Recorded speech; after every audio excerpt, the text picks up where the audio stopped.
বন্ধ্যাত্বের জন্য কে দায়ী, স্বামী না স্ত্রী? তুমুল তর্ক। বিয়ে হয়েছে, বউর বাচ্চা হচ্ছে না, নিশ্চয়ই বউর সমস্যা আছে। কিন্তু স্বামীরও যে অনেক সময় সমস্যা থাকতে পারে এবং স্বামীরও যে এখানে অনেক গুরুত্বপূর্ণ ভূমিকা আছে, এটা আমাদের জানা উচিত। আমি ডক্টর ফারহানা রহমান, গাইনি প্রসূতিরোগ বিশেষজ্ঞ। আসল পরিসংখ্যান কি বলে? আসল পরিসংখ্যান বলে যে আমাদের ফিমেল ফ্যাক্টর, যেটা বলি, ফিমেল ফ্যাক্টর 40% ক্ষেত্রে দায়ী, মেল ফ্যাক্টর 35 to 40% ক্ষেত্রে দায়ী, এবং 20% হচ্ছে বোথ, উভয়ই দায়ী। অথবা জানি না যে কেন বেবি হচ্ছে না।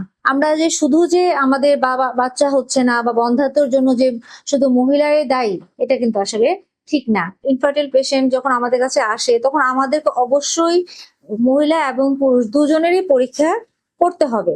কিন্তু আমাদের দেশের প্রেক্ষাপটে যখন আমাদের কাছে একটা পেশেন্ট আসে, তখন যখন আমরা পরীক্ষা করতে দেই, তখন হাজবেন্ড সহজে সেটা নিতে চায় না। বলে না, আগে ওয়াইফে পরীক্ষা করি, তার কোনো সমস্যা আছে কিনা দেখি, তারপর আমি করবো না। যেটা আমাদের ক্লিনিক্যালি আমরা এটা অনেক সময় এই জিনিসটা আমরা পেয়ে থাকি।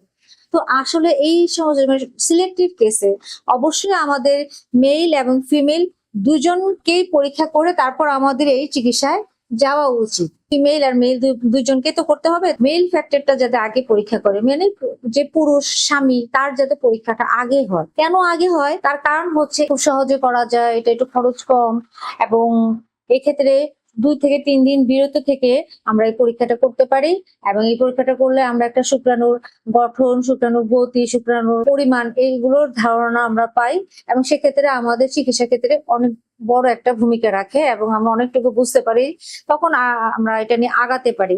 আর ফিমেল যে মহিলাদের যখন আমরা পরীক্ষা করতে যাই, হরমোন প্রোফাইল করা, তারপর হচ্ছে আলট্রাসোনোগ্রাম করা, হিস্টোসালফিঙ্গোগ্রাম বা যেটাতে আমরা টিউব পরীক্ষা করি, এই পরীক্ষাগুলো দেখা, সেটা তুলনামূলক এটা একটু খরচ বেশি হয়, এবং কিছু কিছু ক্ষেত্রে এটা একটু ব্যথাও হতে পারে। মানুষ যে আমাদের দেশে একটু যেগুলো হয় যে বাচ্চা না হলে যে আমাদের বোনদের প্রতি যে একটা চলে আসে যে না, বউদের এই সমস্যা, আসলে এই জিনিসটা এইভাবে চাপিয়ে দেওয়া ঠিক না। আমাদের যে কোনো হাজবেন্ডের সমস্যার জন্য হতে পারে, ওয়াইফের সমস্যার জন্য হতে পারে। আসলে আমরা ডক্টরের কাছে আসি, রেজিস্টার্ড চিকিৎসকের কাছে আসি, এবং তার কাছে এসে আমরা দুজনেই ঠিকঠাক মতো সবগুলো পরীক্ষা করি। পরীক্ষা করার পরে আমরা তার কোনো অসুবিধা থাকলে সেই অনুযায়ী আমরা চিকিৎসা গ্রহণ করব। মানে আমরা তো আর কেউ যে সমস্যাগুলো তো আসলে কেউ নিয়ে আসে না, সেজন্য আমরা এই জন্য কাউকে দোষারোপও করা যাবে না।